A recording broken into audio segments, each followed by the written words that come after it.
This is a summary of Devstream 168 featuring the Duviri Paradox, Hildryn Prime Access, and Incarnon Weapons Expansion. If you'd like to skip to any part, timestamps are in the video description as always. And just a general reminder that if you do enjoy regular Warframe content, subscribe to the channel and hit the bell icon to turn on notifications so you don't miss any videos.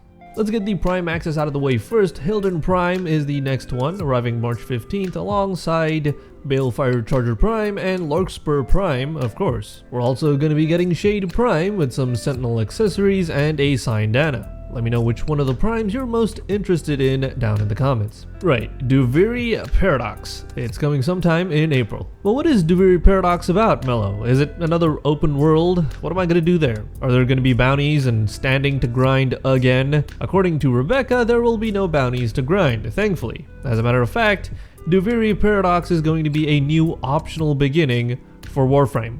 Literally. New players can expect to be met with a prompt at the start of the game to choose between starting at Duviri's Paradox or Vor's Prize. You can think of it as two paths on two different ends that will eventually merge. D have assured us that they've put a lot of thought and effort to make everything work, and honestly, I am intrigued to see how everything will mesh together lore and gameplay wise. Like, what is the midpoint or intersection gonna look like? Now let's say I start playing Warframe through Duviri, or I get there eventually.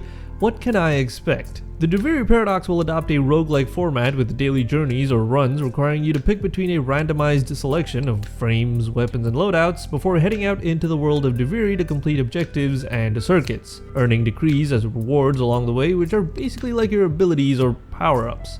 Roguelike players would understand, though I am not one of them. There will be a new questline to complete, of course, after which you can gain access to Duviri through the Dormizone or Star Chart, which will then bring you to this screen where you can pick between 3 different ways of playing or experiencing Duviri. Circuit mode being focused on just objectives, lone story being almost self-explanatory here, where everything aside from the story is removed, and the Duviri experience being the default way it's meant to be played mode with all the elements presented together. Dominus Thrax is a character or entity that will be in control of the world state, sort of like with Voman Fast, but you won't be locked out of specific items or resources here.